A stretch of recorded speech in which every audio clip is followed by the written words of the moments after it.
మీరు teacher, journalist, presenter, politician. ప్రధాని 22 రోజులు గుండె చప్పుడు వినలేదు, 25 రోజుల తర్వాత గుండె చప్పుడు వినలేదు. Yes, nation first, party next, self last.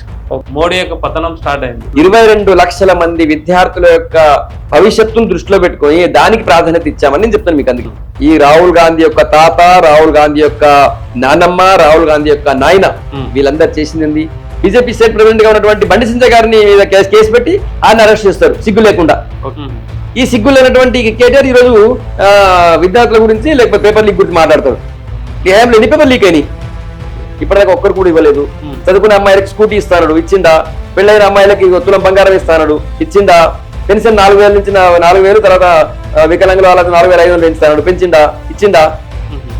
లేదు. మీరు వస్తే అవన్నీ ఇచ్చేస్తారు. ఒకరు క్వశ్చన్ వేసేవాళ్ళు, ఎప్పుడు వేరే వాళ్ళ క్వశ్చన్ మనం ఎట్లా అడ్వకేట్ ప్రజలు మిమ్మల్ని ఫస్ట్ టైం అంటే రిజెక్ట్ చేసారు, కారణం ఏంటంటే ఇంకా ప్రజలకు అందుబాటులో ఉండాలా, ఇంకా ప్రజల కోసం ఫైట్ చేయాలా.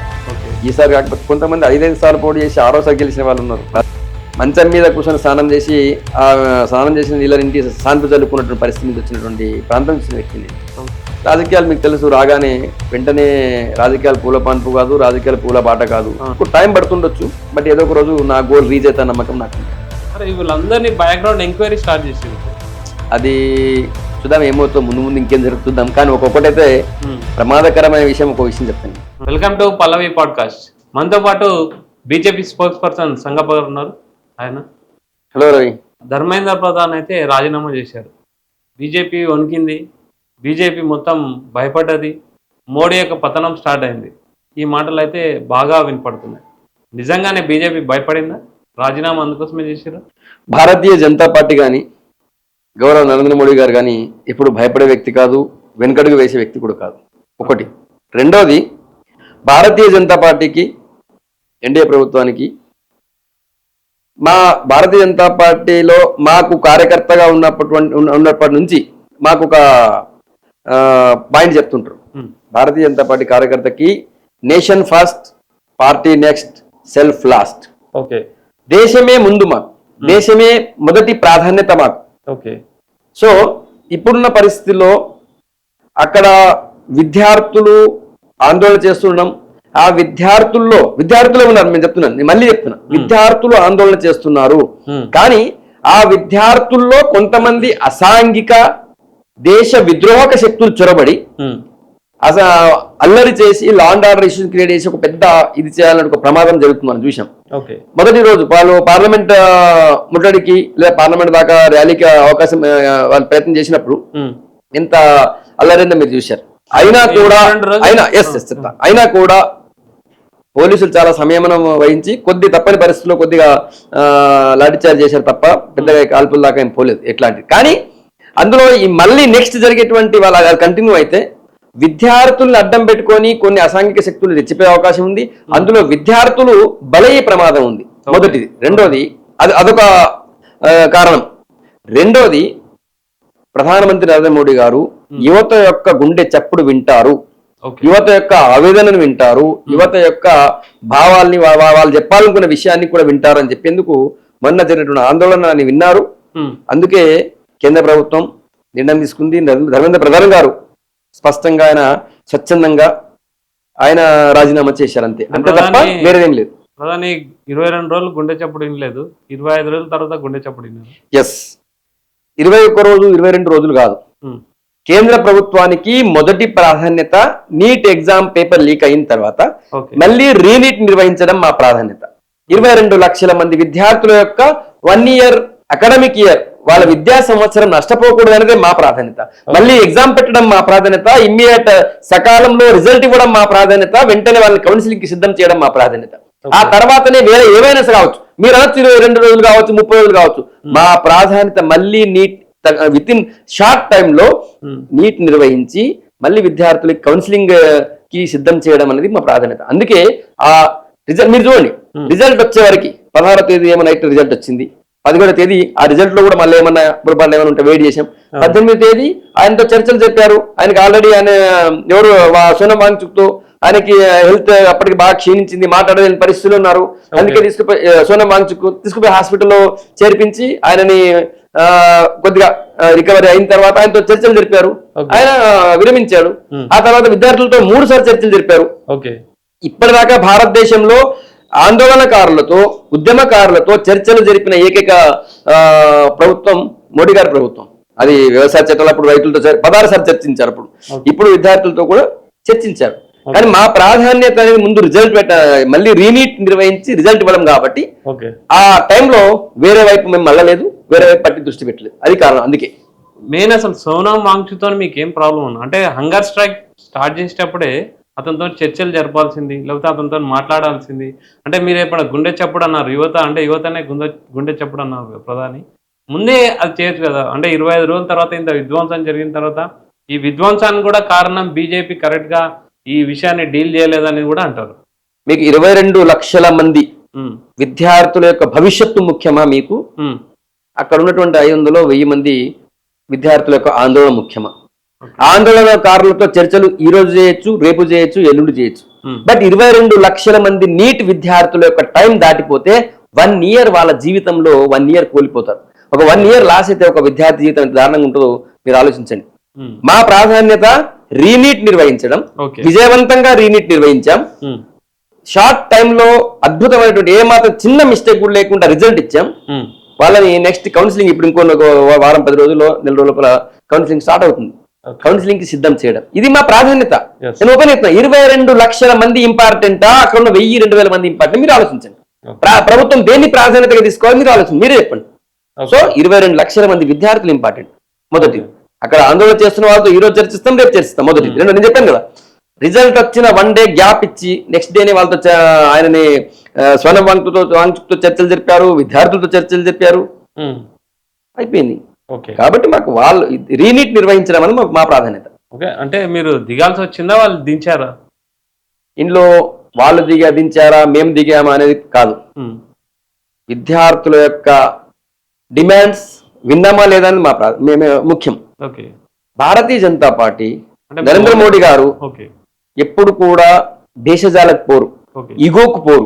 నరేంద్ర మోడీ గారు ఒకవేళ ఇగోకు పోయేది ఉన్నట్టయితే ఈ కొంతమంది విద్యార్థులు ధర్నా చేయాలని ప్రధానమంత్రి గారు దిగొచ్చి చర్చించడం అనేది, లేదా కేంద్ర ప్రభుత్వం దిగొచ్చి చర్చించడం అనేది చేయలేదు. గతంలో తెలంగాణ ఉద్యమ టైంలో మీరు ఎవరు చర్చించారు, ఎవరితో చర్చించారు? చర్చించలే కదా. ఆ తర్వాత వేరే ఉద్యమం తీవ్ర రూపం దాల్చిన తర్వాత విద్యార్థులు ఆత్మహత్యలు 1400 మంది విద్యార్థులు ఆత్మహత్య చేసుకున్న తర్వాత కమిటీ చేశారు, శ్రీకృష్ణ కమిషన్. అంతే తప్ప ఇప్పుడు అప్పటిదాకా ఏం చేయలేదు. కానీ మోడీ గారికి భేషజాలు ఉండవు, ఇగో ఉండదు, అందుకే చర్చించారు. అంటే మోడీ గారు పెద్ద పెద్ద ఇష్యూలకు కూడా ఎప్పుడు స్పందించలేదు. జెన్జీ ఉద్యమం చాలా డేంజర్. అంటే మనకి ఇంతకుముందు నేపాల్లో కానీ ప్రధాని గెలిచిందంటే జెన్జీ ఉద్యమం వల్లే. తర్వాత ఇక సీఎం గెలిచిన విజయ్, తమిళనాడులో సీఎం జెన్జీ ఓట్ల వల్లనే. సో ఈ జెన్జీ ఎఫెక్ట్ చాలా ఉంటుంది. బంగ్లాదేశ్ కూడా జెన్జీ ఎఫెక్ట్ ఉంది. ఈ ఎఫెక్ట్ చాలా ఉంటుంది. దీన్ని ఎలా అన్నా మనం దాన్ని తగ్గించాలి. సో పొలిటికల్గా మనం చాలా వీక్ అయిపోతాము, మనం బీజేపీ పార్టీకే ముప్పు వస్తుందని చెప్పేసి ఇవన్నీ ఆలోచించే మోడీ ఆ విధంగా తగ్గారనేసి చాలా మంది అంటారు. చాలా మంది అనట్లేదు, రాహుల్ గాంధీ, కొంతమంది కమ్యూనిస్ట్ కుహన సెక్యులర్ మేధావులు అంటున్నారు. అవి మీకు బాగా తెలుసు. బంగ్లాదేశ్ ఎలక్షన్ ఎన్ని రోజులు అయింది? జస్ట్ 2.5-3 నెలలు కూడా కాలే. ఎట్లాంటి రిజల్ట్ వచ్చింది బంగ్లాదేశ్ లో? బంగ్లాదేశ్ లో ఒక చారిత్రాత్మకమైనటువంటి రిజల్ట్ ని ఎన్డీఏ ప్రభుత్వం, భారతీయ జనతా పార్టీ నేతృత్వంలో ఎన్డీఏ ప్రభుత్వం గెలిచింది. నరేంద్ర మోడీ గారి యొక్క చరిస్మా, నరేంద్ర మోడీ గారి యొక్క పాలన చూసి బంగ్లాదేశ్ ప్రజలు ఓటేశారు. మొట్టమొదటి వెస్ట్ బెంగాల్, పశ్చిమ బెంగాల్. వెస్ట్ బెంగాల్లో మీరు మొన్న చూశారు. వెస్ట్ బెంగాల్లో అద్భుతమైనటువంటి రిజల్ట్ ని భారతీయ జనతా పార్టీ నేతృత్వంలో ఎన్డీఏ కైవసం చేసుకుంది. ఎప్పుడూ లేని హిస్టారికల్ విక్టరీ అక్కడ భారతీయ జనతా పార్టీ కైవసం చేసుకుంది. మరి మోడీ గారి చరిస్మా తగ్గితే అట్లెట్లు ఉంటుంది. మళ్ళీ అస్సాంలో రిపీట్ అయింది, హ్యాట్రిక్ అయింది. తర్వాత మీరు మోడీ గారి చరిస్మా తగ్గిందనడానికి ఒక్క ఓటు కూడా లేదు. కానీ ఇక్కడ నేను చెప్తున్నా, సిజేపీ ఏదైతే మీరు చెప్తున్నారో, సిజేపీ అది ఏదైనా కావచ్చు. ఒకవేళ మీరు అన్నట్టు మేము ఈ వాళ్ళతో చర్చలు జరిపి దాన్ని ఉద్యమాన్ని ఆ రోజే మేము కూల్ చేయాలని తలుచుకుంటే చేస్తుంటాం కావచ్చు. కానీ మేము వీళ్ళందరితో ఇప్పుడు దీంట్లో మాట్లాడి విద్యార్థులతో మాట్లాడి లేక ఆందోళనలతో మాట్లాడి టైం వేస్ట్ చేయదలుచుకోలేదు. మళ్ళీ రీట్ నిర్వహించాలనుకున్నాము. 22 లక్షల మంది విద్యార్థుల యొక్క భవిష్యత్తును దృష్టిలో పెట్టుకొని దానికి ప్రాధాన్యత ఇచ్చామని నేను చెప్తాను మీకు. అందుకే కాబట్టి మోడీ గారు ఎక్కడ కూడా ఎగోకపోలేదు, మోడీ గారు ఎక్కడ కూడా బేసిజాలకపోలేదు. ప్రాధాన్యత ఏంది అనేది చూసుకున్నాం. ప్రాధాన్యత 22 లక్షల మంది విద్యార్థుల, ఇక్కడ ఒక 1000 మంది విద్యార్థులు ఉండొచ్చు, వాళ్ళ 22 లక్షల మంది ఇంపార్టెంట్ కాబట్టి వాళ్ళ ఒక టైం మిస్ అయితే వాళ్ళ లైఫ్ ఇంకా ప్రమాదం పడే అవకాశం ఉంటుంది. 1 year లాస్ అవుతుంది కాబట్టి దాన్ని ప్రాధాన్యత. మీరు చెప్పిన దానిలో మెయిన్ అంటే పాజిటివ్ పాయింట్ విద్యార్థుల కంటే 1 year వాళ్ళు లాస్ కాలేదు, అదైతే ఒప్పుకోవచ్చు. తర్వాత సోనం వాంగ్చుక్ని ఎలా చూస్తుంది బీజేపీ ప్రజెంట్? అంటే సిజేపీకి తర్వాత వస్తాను. సోనం వాంగ్చుక్ అనే పర్సన్ ని ఎలా చూస్తుంది? సోనం వాంగ్చుక్ ఈ ఉద్యమంలో, ఈ ఆందోళనలో ఒక మెయిన్ పాయింట్ గా వచ్చాడు. సరే, అభిజిత్ దీప్కే స్టార్ట్ చేసినా కూడా సోనం వాంగ్చుక్ ని వాళ్ళు తీసుకొచ్చారు. అది వాళ్ళకు మధ్య ఉన్నటువంటి అండర్స్టాండింగ్, దాని గురించి ఎక్కువ డీప్ గా పోదలుచుకోలేదు. కానీ సోనం వాంగ్చుక్ యొక్క నిరాహార దీక్ష పైన కూడా కేంద్ర ప్రభుత్వము ప్రత్యేక దృష్టి పెట్టింది. ఆయన ఆరోగ్యం పైన కూడా కేంద్ర ప్రభుత్వానికి ప్రత్యేక శ్రద్ధ ఉండే. అందుకే ఇంకొద్దిగా లేట్ అయినా కూడా ఆయన ఆరోగ్యం ఇంకా దెబ్బతినే ప్రమాదం ఉంది, ఇంకా ఏదైనా ప్రమాదం జరిగే అవకాశం ఉంటుంది. కాబట్టి వెంటనే మాకున్నటువంటి తక్కువ టైంలోనే ఎగ్జామ్స్ అయిపోయిన వెంటనే కూడా ఆయనతో కూడా చర్చలు జరిపాం. ఆయన హాస్పిటల్ తీసుకెళ్లి హాస్పిటల్లో జాయిన్ చేశాం. వెంటనే అద్భుతమైనటువంటి చికిత్సను అందించారు. ఆయనతో చర్చలు జరిపారు. ఆయనతో నిరాహార దీక్ష విరమింపు చేశారు. ఆయన అడిగినటువంటి డిమాండ్స్ కూడా అన్ని ఓకే అని ఒప్పుకున్నారు. ఆయన డిమాండ్స్ లో ధర్మేంద్ర ప్రధాన్ రాజీనామా లేదు. అయినా కూడా ఆయన ఏమడిగినా అవన్నిటికీ ఒప్పుకున్నారు. కేంద్ర ప్రభుత్వం ఒప్పుకున్నది. కేంద్ర ప్రభుత్వం బేసిస్ లేకపోతే నువ్వెంత నేనెంత నేను పోలేదు. ఆయన మాటలు కూడా విన్నది. ఆయనను కూడా దీక్ష విరింపజేసింది, నిరాహార దీక్ష విరింపజేసింది ఆయనతో కూడా. ఓకే, సిజేపీ అనేది ఒక చిన్న పార్టీ, చిన్న కాక్రోచ్ పార్టీ. సోషల్ మీడియా వరకే దాని ప్రభావం ఉండేది. కానీ మీరే అంటే బీజేపీయే గ్రౌండ్ లెవెల్లో అంటే జంతర్ మంతర్లో సిజేపీ ఎదగడానికి బీజేపీ కారణమైందనేసి చాలామంది అంటే విద్యావేత్తలు గారు, మనకి ఇక్కడ ఎమ్మెల్సీ నాగేశ్వరరావు వారు కానీ, జేపీ గారు కానీ, ఇదంతా కారణం జంతర్ మంతర్లో మెయిన్ అల్లర్లు ఎక్కువ కావడానికి కారణం, సిజేపీ హైలైట్ కావడానికి కారణం బీజేపీ చేతగానితనమే. అంటే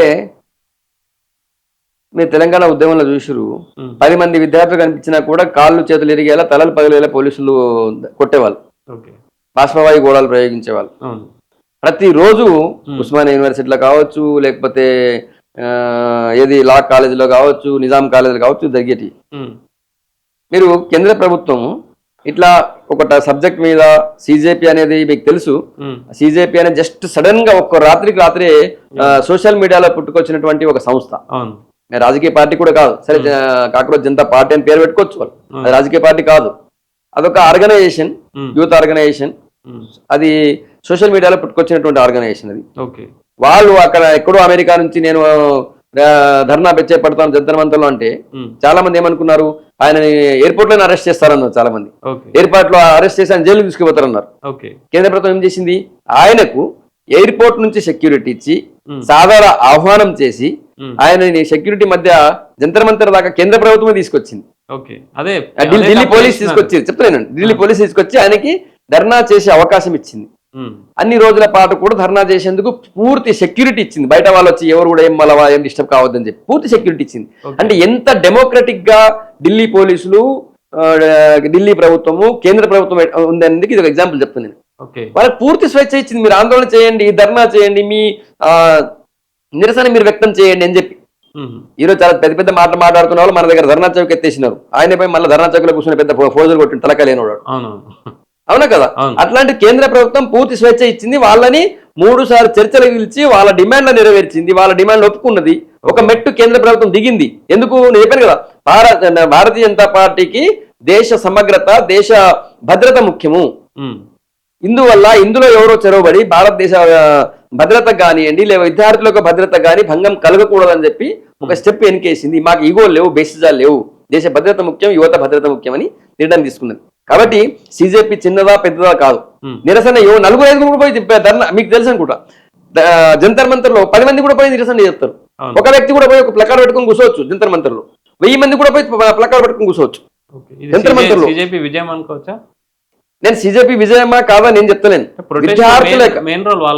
వాళ్ళు చెప్పుకు నేనేమంటున్నా, సిజేపీ విజయం అని అభిజిత్ దీప్కే చెప్పుకుంటున్నాడు, ఇది మా విజయం అని చెప్పి రాహుల్ గాంధీ చెప్పుకుంటూ, ఇది మా విజయం అని చెప్పి అరవింద్ కేజ్రీవాల్ చెప్పుకుంటుండు, ఇది మా విజయం అని చెప్పి ఇక్కడ రేవంత్ రెడ్డి క్యాండిల్ ర్యాలీ చేసిండు. ఆ ఉద్యమంలో ఇక్కడ రాహుల్ గాంధీ లేడు. ఆయన ఇన్ని రోజులు విదేశాల్లో తిరిగి వచ్చి ఎంజాయ్ చేసి వచ్చి సరిగ్గా పార్లమెంట్ ఒక రోజు ముందు వచ్చి ఇక్కడ ఢిల్లీలో మొత్తం అంతా ఇది సిజేపీకి క్రెడిట్ పోతుంది, మీడియా అంతా కవరేజ్ వాళ్ళ చేస్తుందని చెప్పి ఆయన ఎక్కడో ప్రధానమంత్రి ఇంటి ముందు ధర్నా చేసిండు. భారతదేశ చరిత్రలో ఏ రోజు కూడా ఒక ఎల్ఓపి ప్రధానమంత్రి ఇంటి ముందు ధర్నా చేయలేదు. ఎందుకంటే ప్రధానమంత్రి ఇల్లు అనేది high security zone.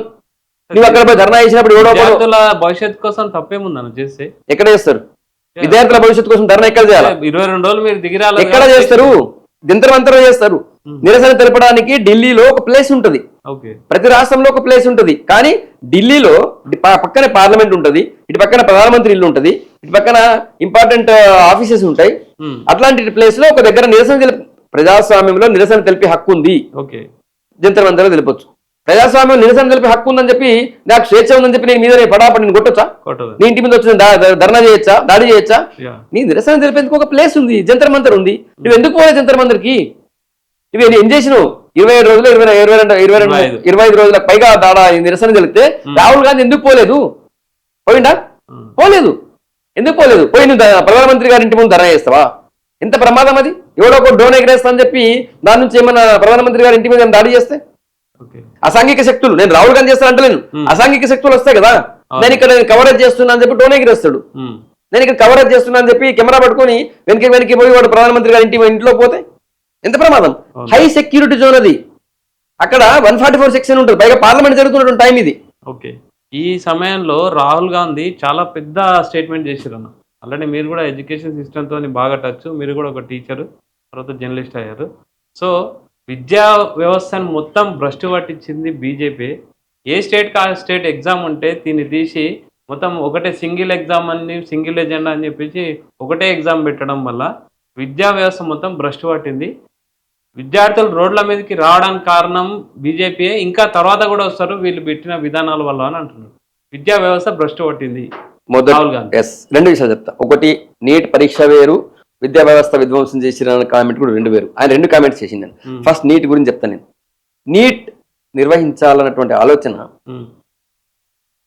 UPA హయాంలోని Manmohan Singh ప్రభుత్వం యొక్క ఆలోచన.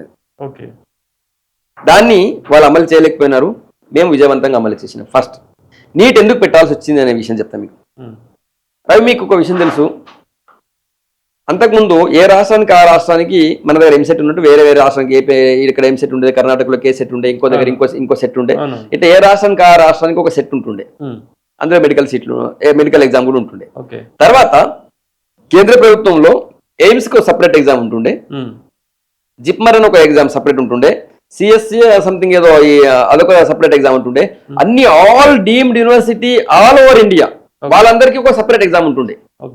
ఈ ఎగ్జామ్స్ అన్నింటిలో కూడా ఒక విద్యార్థి, చురుకైన విద్యార్థి, టాలెంటెడ్ ఉన్న మెరిట్ విద్యార్థి, టాలెంటెడ్ స్టూడెంట్ ఈ నేషనల్ కాలేజీలో జాయిన్ కావాలనుకుంటే, సెంట్రల్ కాలేజ్ జాయిన్ కావాలనుకుంటే ఇన్ని ఎగ్జామ్స్ రాయాల్సి వస్తాయి. వాడు ఫస్ట్ ఇక్కడ ఎంసెట్ రాయాలా, మన తెలుగు విద్యార్థి అయితే ఎంసెట్ రాయాలా, తర్వాత జిప్మర్ రాయాలా, తర్వాత ఏదో ఎయిమ్స్ సంబంధించిన ఎగ్జామ్ రాయాలా, తర్వాత ఇంకా వేరే వేరే ఇంకా డీమ్డ్ యూనివర్సిటీలకు సంబంధించిన ఎగ్జామ్ రాయాలి. ఎన్ని రాయాలి వాడు? ఒక్కొక్కసారి మొత్తం లిస్ట్ తీస్తే కనీసం 12 నుంచి 14 పరీక్షలు రాయాల్సి వస్తుంది ఆ రోజుల్లో. ఇయర్ అంతా ఎగ్జామ్స్ ఉంటాయి, తక్కువ టైంలోనే 2 months లోనే ఉంటాయి అవన్నీ కూడా. 1 month 2 months లోనే ఉంటాయి. అదే ఒక్కరే ఏరియా ఉంటాయి, కానీ అన్ని తిరగాలి కదా, అన్ని రాయాలి కదా. దానివల్ల ఫస్ట్ విద్యార్థి పైన తీవ్రమైన ఒత్తిడి ఉండేది, మొదటిది. రెండోది, డీమ్డ్ యూనివర్సిటీ వాళ్ళు మొత్తం వాళ్ళ సీట్లన్నీ వాళ్ళ ఇష్టం వచ్చిన రేటుకి అమ్ముకోవడం, దానికి ఒక నియంత్రణ లేకుండే. మీరు ఆశ్చర్యపోతారు, నీట్ కంటే ముందు కూడా ఒక్కొక్క సీటు 50 లక్షల నుంచి కోటి రూపాయలు 2 కోట్లకు అమ్ముకున్నారు డీమ్డ్ యూనివర్సిటీ వాళ్ళు. అందులో పేద విద్యార్థి చదువుకోగలుగుతారా? పేద విద్యార్థికి అవకాశం ఉంటుందా? లేదు. రెండోది, ఏ రాష్ట్రానికి ఆ రాష్ట్రం ఎగ్జామ్ పెట్టినప్పుడు కొన్ని రాష్ట్రాల్లో లాడ్జిల్లో పరీక్షలు పెట్టి వాళ్ళు పేపర్లు అమ్ముకొని ఆ పేపర్లను బండిలు మళ్ళీ ఆన్సర్ పేపర్ తీసుకొచ్చి ఇలా చేర్చి వాళ్ళు ఇష్టం వచ్చిన వాళ్ళకి, డబ్బులున్న వాళ్ళకి సీట్లు అమ్ముకున్నారు. మన దగ్గర తక్కువ కావచ్చు, కానీ మీరు నార్త్ ఇండియాలో కావచ్చు, లేదు ఎందుకు కేరళలో ఎన్ని, తమిళనాడులో ఎన్ని తెలుసా? 1-2. ఇట్లా చూసుకుంటే మెరిట్ స్టూడెంట్స్ కి అవకాశం వస్తలేదన్నటువంటి విషయాన్ని గత ప్రభుత్వం గుర్తించింది, దాన్ని మేము అమలు చేసినాం. ఈ రోజు నీట్ పరీక్ష దేశవ్యాప్తంగా ఒకటే పెట్టడం, డీమ్డ్ యూనివర్సిటీ సీట్ కావాలని కూడా త్రూ నీటే పోవాలా. వాడిది ప్రైవేట్ యూనివర్సిటీ కావచ్చు, వాడి ఇష్టారాజ్యం లేదు. నీట్ లో ఎగ్జామ్ రాసి క్వాలిఫై అయినటువంటి స్టూడెంట్ కి ఒక పర్సంటేజ్ సెంట్రల్ గవర్నమెంట్ దీని ప్రకారం మెరిట్ ప్రకారం ఉంటుంది కన్వీనర్ కోట, ఆ తర్వాత బి కేటగిరీ, తర్వాత సి కేటగిరీ ఇట్లా ఉంటుంది. మీకు అప్పుడు తెలుసా ఏ కేటగిరీ సీట్ ని ఏదో కొంత ఇచ్చేసి దాన్ని కూడా లీక్ ద్వారా అమ్ముకునే వాళ్ళు, రెండు పేపర్ అమ్ముకొని, రెండో బి కేటగిరీ వాని ఇష్టం, ఇక సి కేటగిరీ అని చెప్పి ఇంకోటి ఎన్ఆర్ఐ కోట పెట్టి దాని కూడా వాని ఇష్టమే. ఈ రోజు ఏ కేటగిరీ అయినా, బి కేటగిరీ అయినా, అది NRI category, C category NRI category అయినా కూడా మొత్తం నీట్ లో ఎగ్జామ్ రాసిన వాళ్ళు, నీట్ ద్వారా క్వాలిఫై అయిన వాళ్ళు మాత్రమే, లేదా ర్యాంక్ వచ్చిన వాళ్ళు మాత్రమే తీసుకోవాలని చెప్పి సెంట్రల్ గవర్నమెంట్ రూల్ పెట్టింది. కాబట్టి ఒక నిరుపేద విద్యార్థి కూడా ఏ యూనివర్సిటీలను జాయిన్ అయ్యే అవకాశం ఉంది. ఒక నిరుపేద విద్యార్థికి మంచి మెరిట్ వస్తే, మంచి ర్యాంక్ వస్తే డీమ్డ్ యూనివర్సిటీ భారతదేశంలో టాప్ డీమ్డ్ యూనివర్సిటీ కూడా సీట్ వస్తుంది. ఆ రోజుల్లో డీమ్డ్ యూనివర్సిటీ చదివే అవకాశం లేకుంటే పేదనికి. మీకు సింపుల్ ఎగ్జాంపుల్ చెప్తా. ఈ రోజు నీట్ ఎగ్జామ్ ఉండడం వల్ల చెప్తున్నా మీకు. ఈ మధ్య కాలంలో మొన్న వచ్చిన రిజల్ట్ లో ఒక విషయం చెప్తా మీకు.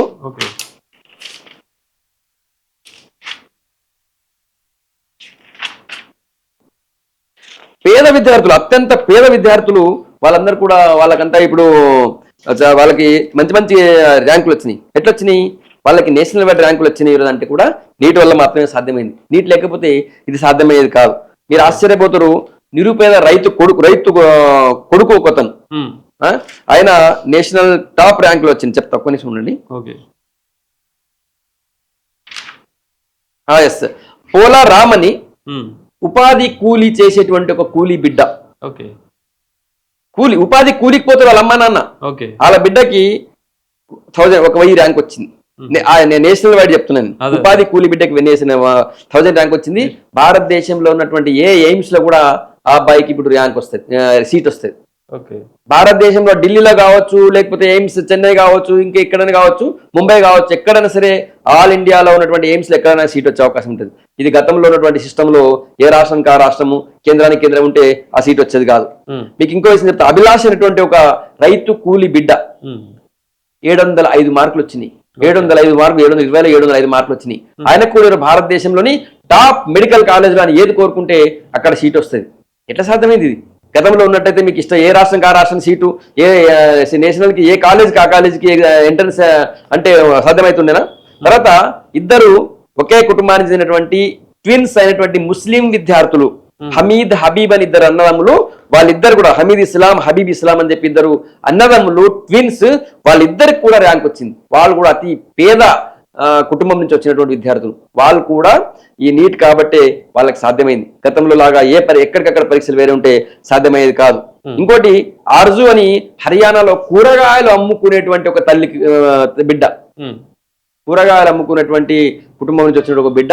ఆమె కూడా టాప్ ర్యాంక్ లో ఈరోజు అద్భుతమైనటువంటి ర్యాంక్ వచ్చింది. పేదలు చెప్పేది, పేదలు అంటే వీళ్ళంతా నిరుపేదలు, పేదలు కూడా కాదు, నిరుపేదలు. కాబట్టి నీట్ ఉంది కాబట్టి వీళ్ళందరికీ కూడా మీరు ఆ రాష్ట్రంలోని టాప్ కాలేజ్ తీసుకుంటే సీట్ వస్తుంది. వాళ్ళు ఏదో కోరుకుంటాడా? నేషనల్ లో ఉన్నటువంటి ఆల్ ఇండియా లెవెల్లో ఉన్నటువంటి సెంట్రల్ గవర్నమెంట్ సంబంధించిన మెడికల్ కాలేజీలు ఏడా కోరుకున్నా కూడా వాళ్ళకి వస్తుంది. ఇది నీట్ వల్లనే సాధ్యమైంది. విద్యా వ్యవస్థను మీరు గాడిలో పెట్టిరంటున్నారు. 100% ఇది నీట్ ని గాడిలో పెట్టినాము. అయితే పేపర్ లీక్ సంబంధించి ఒక విషయం చెప్తాను. ఇప్పుడు మీకు JEE mains, JEE advance exam ఉంటుంది. ఐఐటి, ఎన్ఐటీలకి ఇంతకు ముందు కూడా ఐఐటి ఎగ్జామ్ వేరే ఉంటుండే, ఎన్ఐటి ఎగ్జామ్ వేరే ఉంటుండే. అవన్నీ తీసేసి ఇప్పుడు డైరెక్ట్ గా జేఈ మెయిన్స్, జేఈ వచ్చింది. JEE mains, JEE advance. అయితే వాళ్ళకి కంప్లీట్ గా కంప్యూటర్ బేస్డ్ ఎగ్జామ్ ఉంటుంది. సిస్టమ్ లోనే వాళ్ళ ఆన్లైన్ ఎగ్జామ్ రాస్తారు. సో అది కూడా మెడిసిన్ లో పెట్టాలంటే ఈ నీట్ లో పెట్టాలని చెప్పి ప్రభుత్వం ప్రయత్నించింది. ఈసారి చాలా ప్రయత్నం చేసింది. కాకపోతే అప్పటి వరకు ఒక 18 లక్షల మందికి మాత్రమే రాయడానికి అవకాశం ఏర్పాటైంది. కానీ మనకు తెలుసు 22 లక్షల మందికి పైగా అప్లై చేసుకున్నారు. కాబట్టే ఈసారి కాదు, నెక్స్ట్ టైం చేద్దాం అనుకున్నారు. లేకపోతే ఈసారి అమలు అయింటే అది ఆ పేపర్ కూడా లీక్ అయ్యేది కాదు. ఎందుకంటే ఆన్లైన్ లో ఉంటుంది. డైరెక్ట్ గా అక్కడ డైరెక్ట్ ఫ్లాష్ ఇట్లా కొట్టగానే ఇక్కడ సర్వర్ లో వీళ్ళకి క్వశ్చన్ పేపర్ వచ్చేది, కొన్ని సెకండ్లలో వస్తుంది. కాబట్టి లేకుండా నెక్స్ట్ టైం నుంచి ఇది పూర్తిగా ఆన్లైన్ ఎగ్జామ్ జరుగుతుంది. మీకు తెలుసు ఆల్రెడీ ఒక గొప్ప విద్యావేత్త, గొప్ప టెక్నాలజీకి సంబంధించినటువంటి వ్యక్తి నందన్ నీలకని ఆధ్వర్యంలో కేంద్ర ప్రభుత్వం 5గురుతో కూడినటువంటి ఒక టాస్క్ ఫోర్స్ కూడా ఏర్పాటు చేసింది. నందన్ నీలకని ఇండియాలో టాప్ టెక్నాలజిస్టులలో ఆయన ఇన్ఫోసిస్ కో ఫౌండర్, ఆయన ఆధార్ సృష్టికర్త కూడా ఆయన. కాబట్టి ఆయన నేతృత్వంలో టాస్క్ ఫోర్స్ ఏర్పాటైంది. మీకు నెక్స్ట్ టైం నుంచి చిన్న లీక్ కూడా లేకుండా, చిన్న సమస్య కూడా లేకుండా ఎగ్జామ్ అయిపోతుంది. రెండోది అతి ముఖ్యమైన విషయం, పదే పదే రాహుల్ గాంధీ కేంద్ర ప్రభుత్వం పైన విద్యా వ్యవస్థను విధ్వంసం చేసినారు, RSS వాళ్ళు వచ్చారు అని చెప్పి మాట్లాడుతున్నాడు. ఈ రాహుల్ గాంధీ యొక్క తాత, రాహుల్ గాంధీ యొక్క నానమ్మ, రాహుల్ గాంధీ యొక్క నాయన వీళ్ళందరూ చేసింది విద్యా వ్యవస్థని ఏం చేసినారు వీళ్ళు? ఈ విద్యా వ్యవస్థని మొత్తం వాళ్ళ లాలూచికి, ఓటు బ్యాంక్ లాలూచికి పడి వాళ్ళు చాలా దుర్మార్గమైన విషయాల్ని పిల్లలకి ఇన్ని రోజులు నేర్పించినారు. మనమందరం కూడా అదే చదువుకున్నాం. ఏం నేర్చుకున్నాం రవి మనమంతా?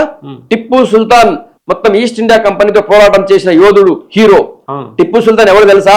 వాడు నిజమైనటువంటి చరిత్ర మీకు తెలుసా? అది ఎందుకు దాచిపెట్టిన రాహుల్ గాంధీ యొక్క తాత ముత్తాతలు? టిప్పు సుల్తాన్ అనేవాడు కర్ణాటకలోని మెల్కోటే అనేటువంటి ప్రాంతంలో, మెల్కోటే మాస్కేర్ అంటారు దాన్ని, మెల్కోటే మారణకాండ అంటారు. మెల్కోటే అనేటువంటి ప్రాంతంలో ఒకే రోజు 1000 మంది చిన్న పిల్లలు, మహిళలను చూడకుండా ఊచకోత కోసిన దుర్మార్గుడు ఆయన. సరిగ్గా తెల్లారితే దీపావళి పండగ ఉండే. ఆ దురాగతానికి గుర్తు పెట్టుకుని వాళ్ళు ఆ మారణకాండకు తట్టుకోలేక, మర్చిపోలేక వాళ్ళు ఇప్పటిదాకా కూడా ఆ ప్రాంతంలో దీపావళి పండుగను చేసుకోరు. అంతటి దుర్మార్గుడు టిప్పు సుల్తాన్. ఆ టిప్పు సుల్తాన్ గురించి మన పాఠ్య పుస్తకాలు ఏం చదువుకున్నాం మనం? ఈస్ట్ ఇండియా కంపెనీతో పోరాటం చేసిండు, చాలా యోధుడు, పులితో కొట్లాడిండు, హీరో. వాడి యొక్క దురాగతాలు ఎందుకు చెప్పలే? ఆ తర్వాత అక్కడ మీరు టీచింగ్ చేసేటప్పుడు మీకు అనిపించలేదన్నా ఇట్లా? ఫస్ట్ చదువుకునే రోజుల్లో మాకు కూడా తెలీదు. ఆ తర్వాత ఎంక్వైరీ చేస్తే ఇవన్నీ విషయాలు వచ్చినాయి. అంత దుర్మార్గుడు టిప్పు సుల్తాన్ అనే విషయం ఆ తర్వాత తెలిసింది మాకు. ఆ తర్వాత మీకు మలబార్, కూర్గ్ ప్రాంతంలో, కేరళ, కర్ణాటక ఆ ప్రాంతంలో, అంటే అప్పుడంతా ఆయన సామ్రాజ్యం ఉండే కాబట్టి ఆ ప్రాంతంలో 1000 మందిని, మహిళలు, పురుషులను చూడకుండా ఊచకోత కోసినటువంటి దుర్మార్గుడిన. వాళ్ళందరినీ కూడా బంధించి ఎన్నో రోజులు అన్నం నీళ్ళు ఇవ్వకుండా బంధించి హింసించినటువంటి దుర్మార్గుడు టిప్పు సుల్తాన్. వారి గురించి ఎక్కడ రాసిరది? రాయలేదు. హీరో అని చెప్పినారు. ఆ విద్యా వ్యవస్థ కావాలని కోరుకుంటూ అది మారుస్తుంది కేంద్ర ప్రభుత్వం. ఇప్పుడు బరోబర్ మారుస్తుంది కేంద్ర ప్రభుత్వం. ఇప్పటి వరకు ఉన్నటువంటి విద్యా వ్యవస్థను బరోబర్ మారుస్తుంది. ఎందుకంటే భారత చరిత్ర, నిజమైన చరిత్ర, భారత నిజమైన సంస్కృతి, భారత నిజమైన వీరోచిత గాథలు ఖచ్చితంగా బయటకు వస్తాయి. ఇప్పుడు అది తట్టుకోలేకపోతున్నాం. నేను చెప్తున్నా, ఇన్ని రోజులు మనం చదువుకునేది మొఘళ్ళ గురించి చదువుకున్నాం. మొఘలు హీరోలు, మొఘలు యుద్ధం చేసినారు. కానీ ఆ మొఘళ్ళు భారత ప్రజల పైన, భారత సంస్కృతి పైన ఎట్లా దాడి చేసిరు ఎక్కడని చెప్పిరా? మొత్తం దేవాలయాలన్నీ విధ్వంసం చేసిరు. ఎక్కడన్నా చెప్పిరా? అది చెప్పిరా? మీరు బీజేపీ కాబట్టి హిందువుల కాకుండా ముస్లింలు పెడతారేమో.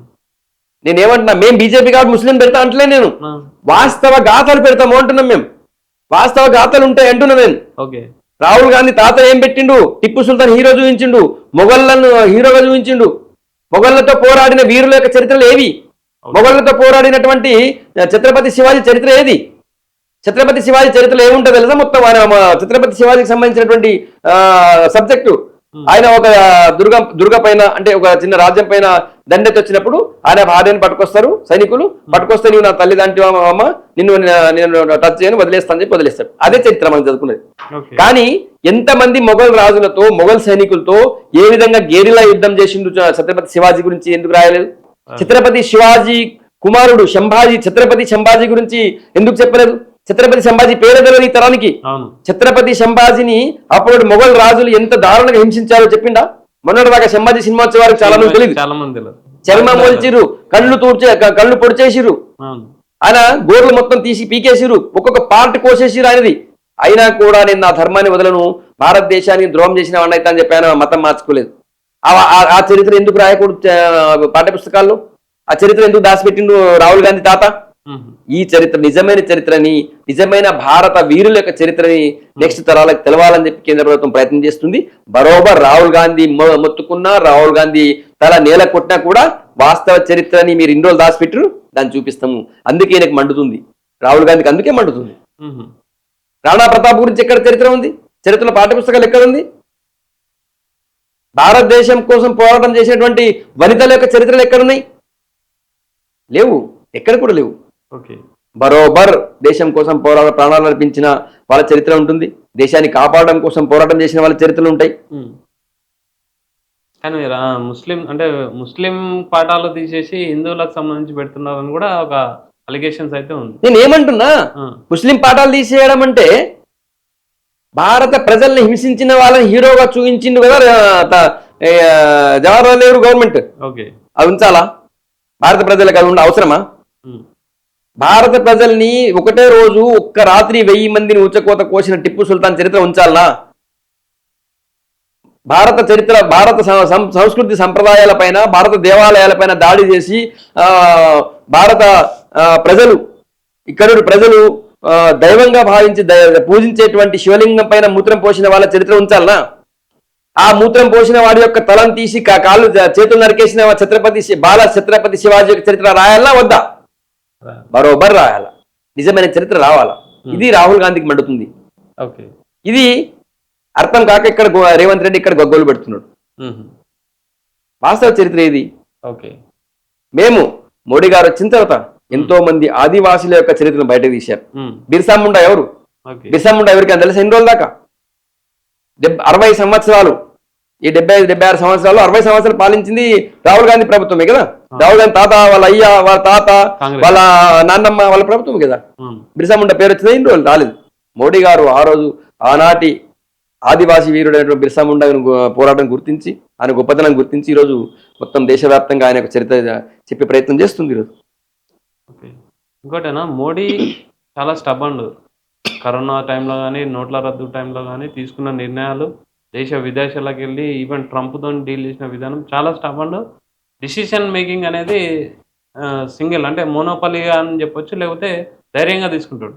కానీ ఇంతకుముందు వ్యవసాయం సంబంధించిన ధర్నా అప్పుడు, తర్వాత ఇప్పుడు జెన్జీ, ఇప్పుడు ఈ ప్రొటెస్ట్ అప్పుడు మాత్రం కొంచెం భయపడ్డట్టు అనిపించింది. అంటే మీరేం చెప్తారు ఈ రెండు విషయాల్లో కూడా? ప్లస్ ధర్మేంద్ర ప్రధాన్ రాజీనామా చేయడం కూడా మోడీకి ఇష్టమే అని కూడా కొన్ని వార్తలు ఉన్నాయి. ఏం చెప్తారు? ఒకటి, మోడీకి ఇష్టము అనేది తప్పు ఫస్ట్.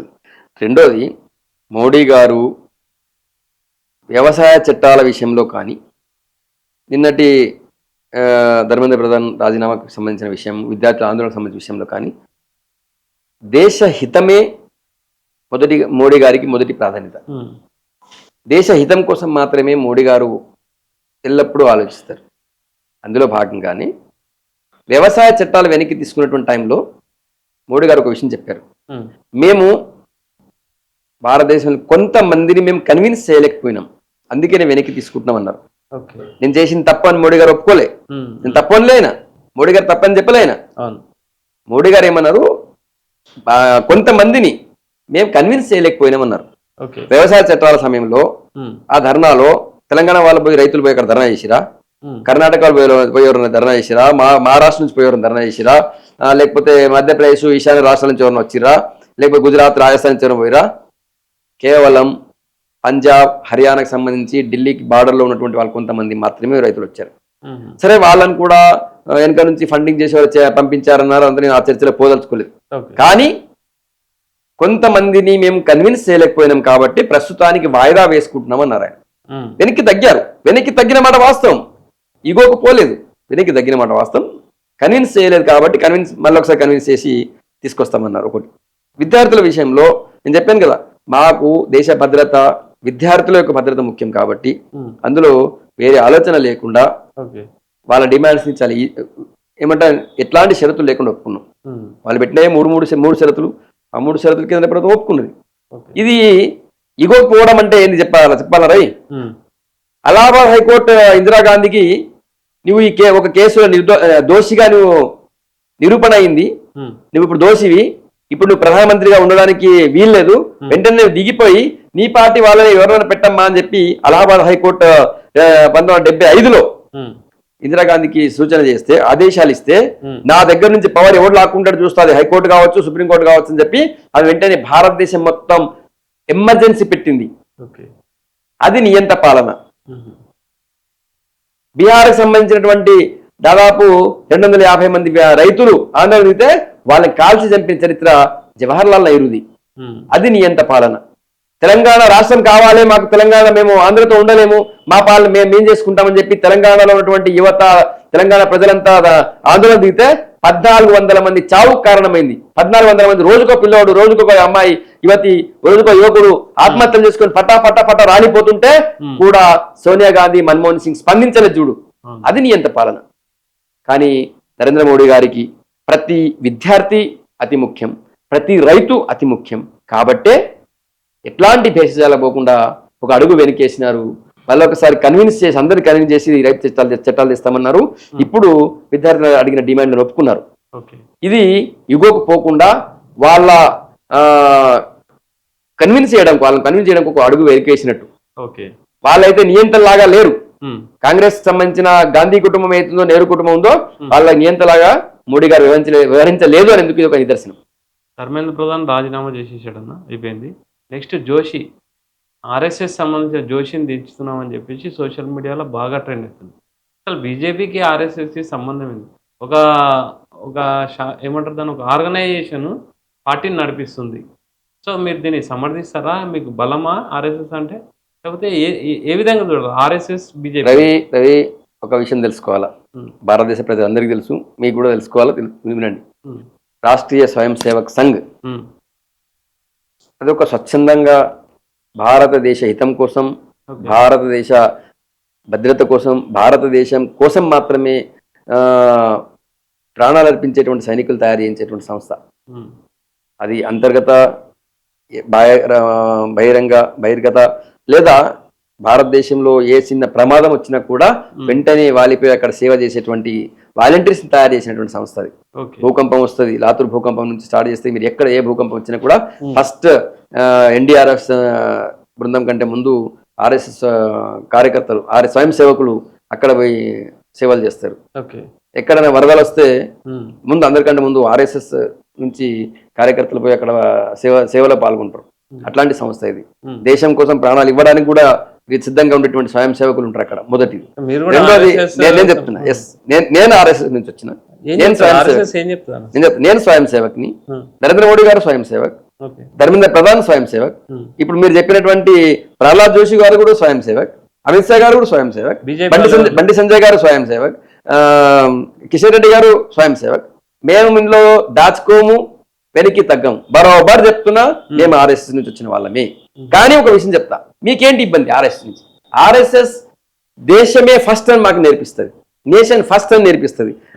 అదే సూత్రాన్ని భారతీయ జనతా పార్టీ కూడా చెప్తుంది, దేశమే ఫస్ట్ అని. మొదటి. రెండోది, భారతీయ జనతా పార్టీ అంతర్గత వ్యవహారాల్లో కానీ, భారతీయ జనతా పార్టీ విషయాల్లో కానీ సంఘం ఎప్పుడు కూడా ఇన్వాల్వ్ కాదు. సంఘమే నడిపిస్తుంది. తప్పు.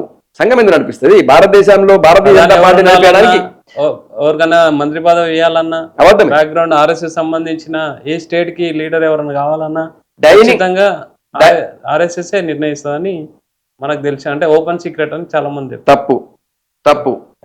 డైనింగ్ టేబుల్ మీద నిర్ణయాలు తీసుకునేటువంటి పార్టీ కాంగ్రెస్ పార్టీ. సోనియా గాంధీ నేతృత్వంలో వాళ్ళ డైనింగ్ టేబుల్ మీద ఏ నిర్ణయం తీసుకుంటారో దాన్ని మన్మోహన్ సింగ్ అమలు చేసిండు.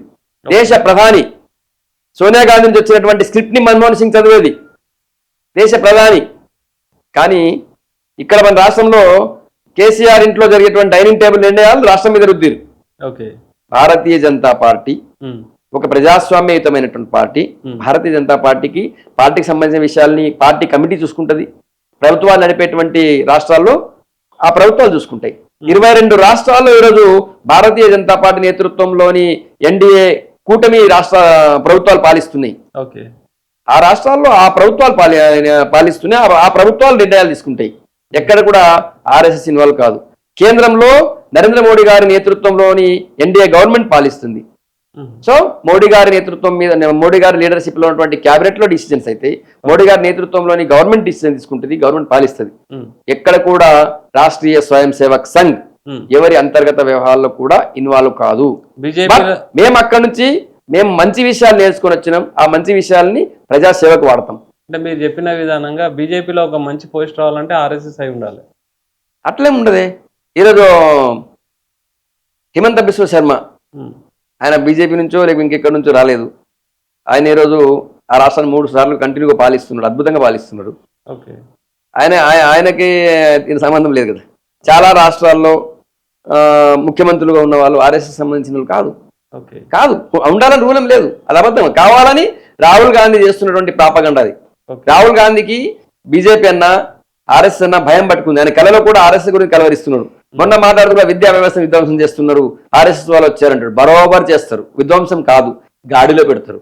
విధ్వంసం కాదు, ప్రజలకు వాస్తవ విషయాలు చెప్తాం. విధ్వంసం కాదు, నిజమైన చరిత్ర చెప్తాం. విధ్వంసం కాదు, భారతీయ చరిత్ర సంస్కృతికి కాపాడడం కోసం, భారతదేశాన్ని కాపాడడం కోసం ప్రాణాలు అర్పించిన వీరుల యొక్క విషయాలు బరోబర్ చెప్తాం. సో ఇప్పుడు అంటే మీరు అంటే అందులో నాకు ఒక హ్యాపీ విషయం ఏంటంటే మీరు ఆర్ఎస్ఎస్ కాబట్టి మీకు కూడా మంచి పోస్ట్ వస్తుందని అయితే నాకు అందులో హ్యాపీ ఉంది. సో భారతీయ జనతా పార్టీలో పార్టీ కోసం పనిచేసిన వాళ్ళని మాత్రమే గుర్తిస్తారు.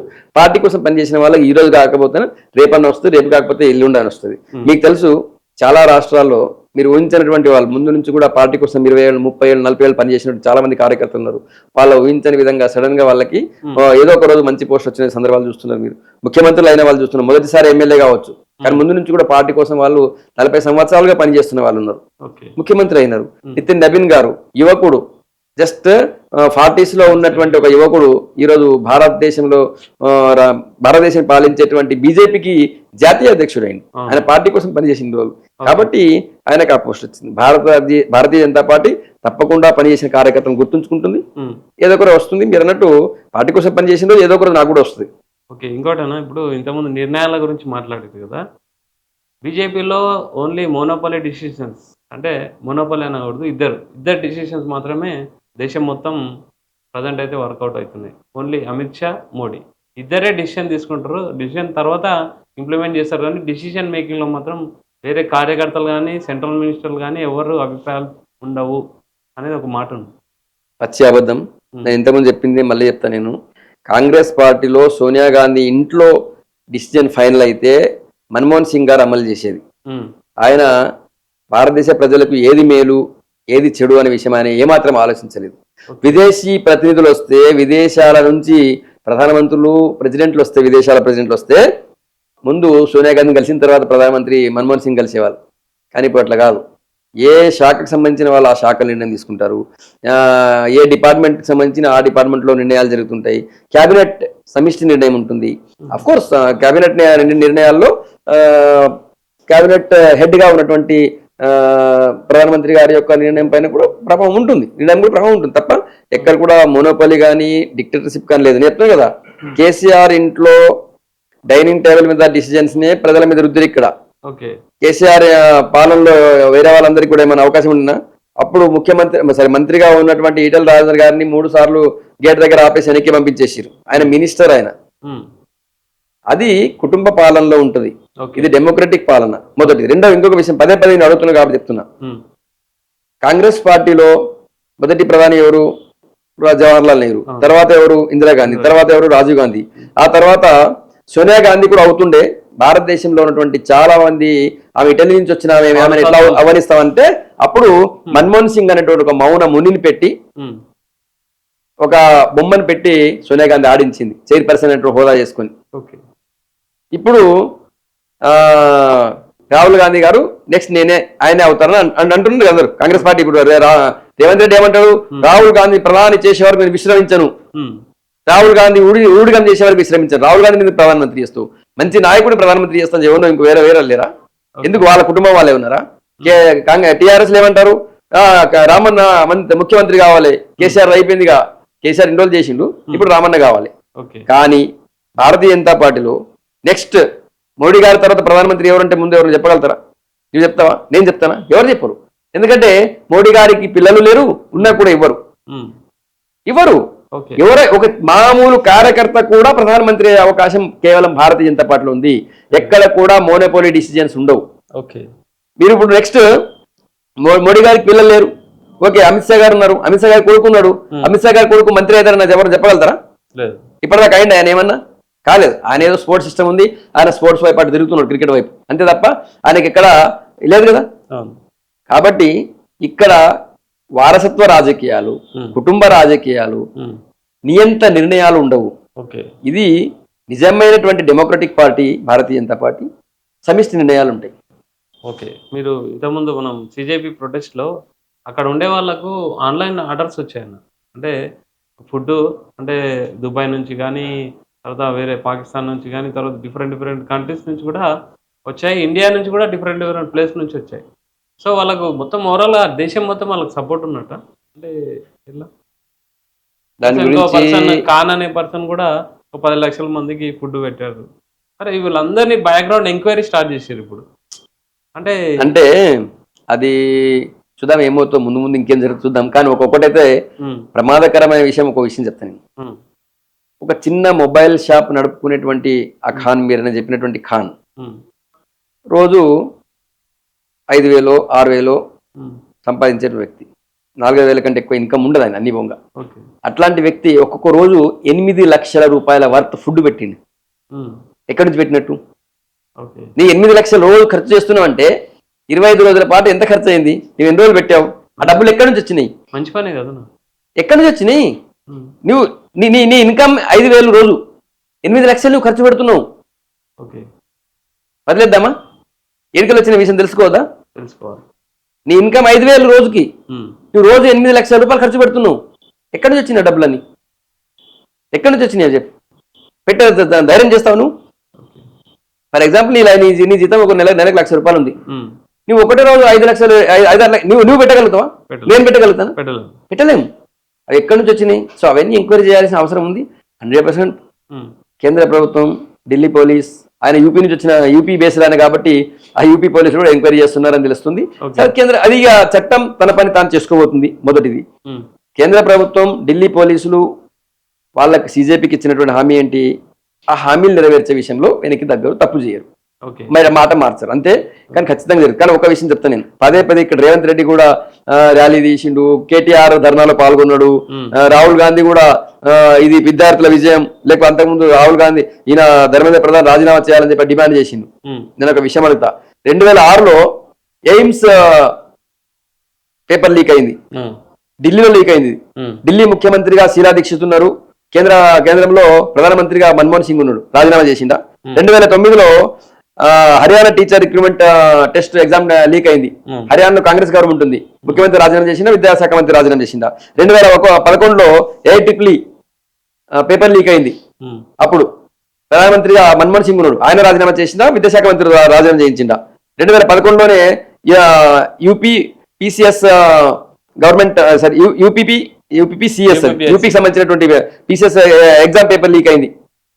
మరి అక్కడ ఉన్నటువంటి ముఖ్యమంత్రి రాజీనామా చేసిందా, లేకపోతే ఇంకెవరు రాజీనామా చేసిరా. 2012లో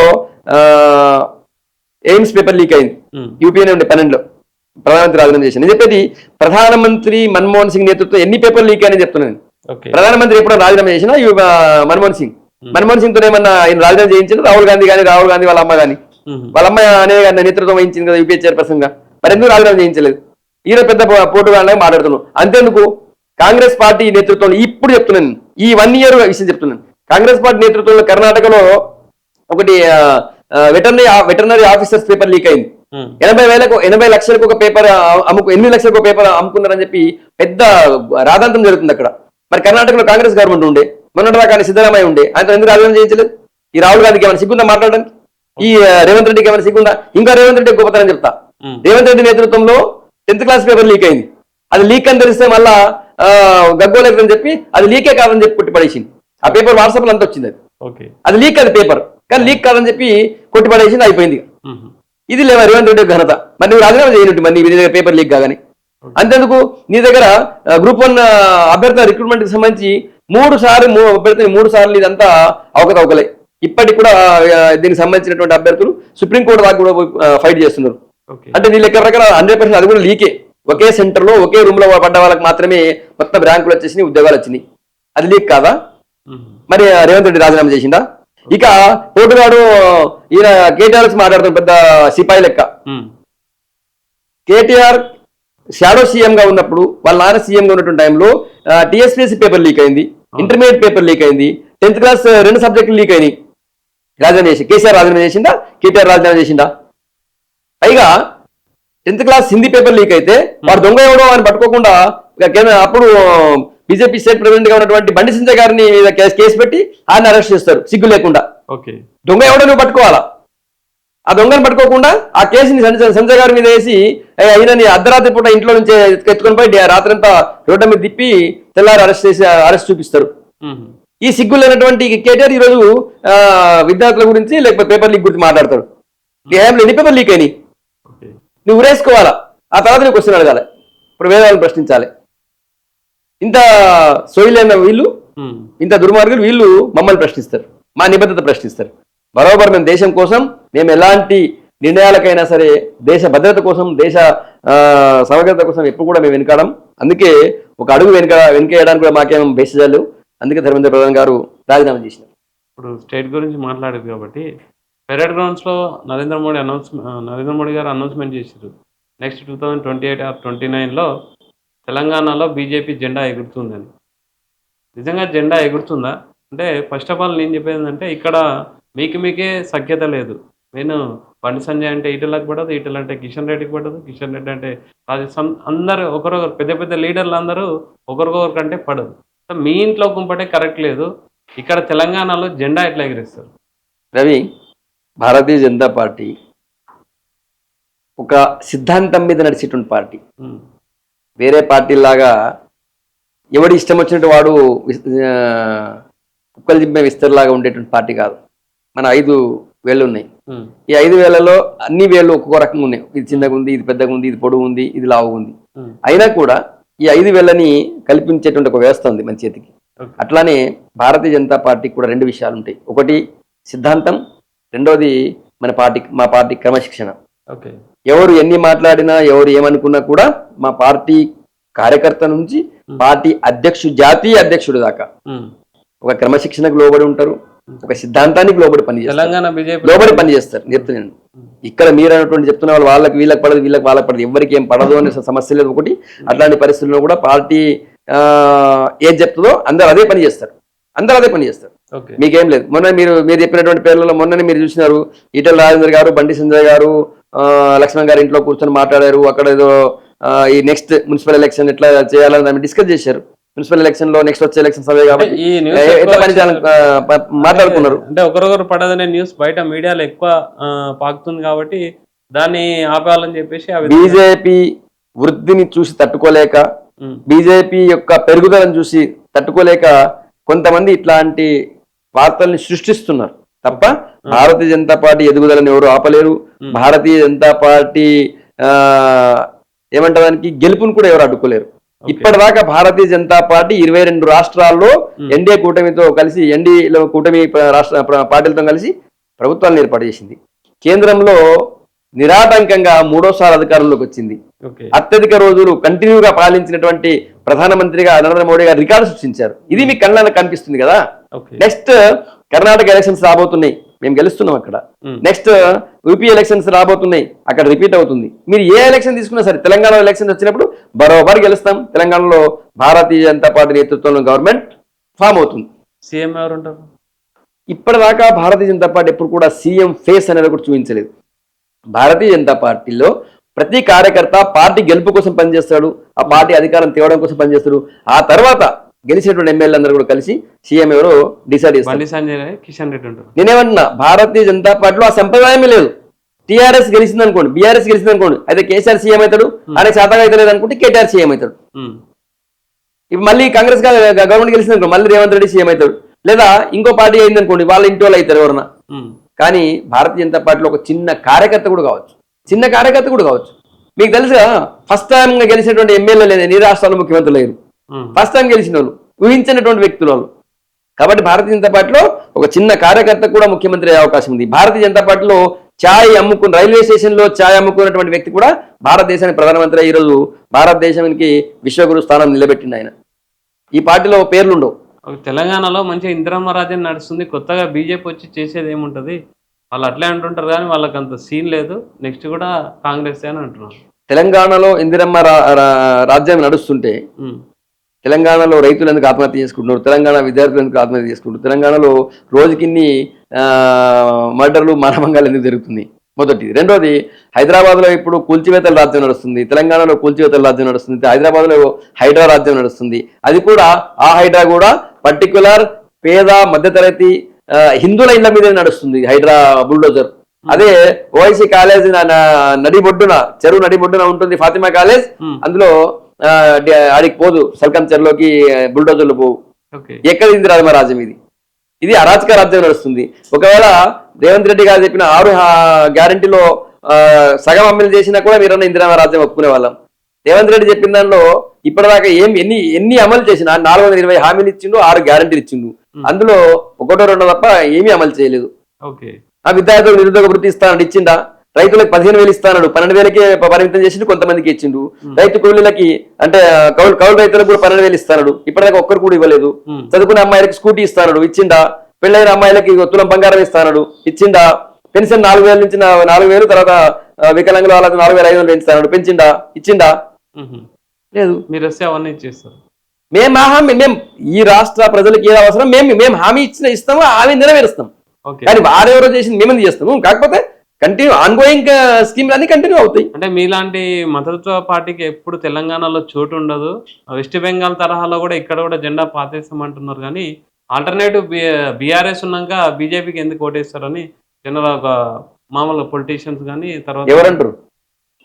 అనలిస్ట్ ఎవరైనా అదే అంటారు. అనలిస్ట్ ఎవరంటలేరు, కేవలం రేవంత్ రెడ్డి అంటాడు, లేకపోతే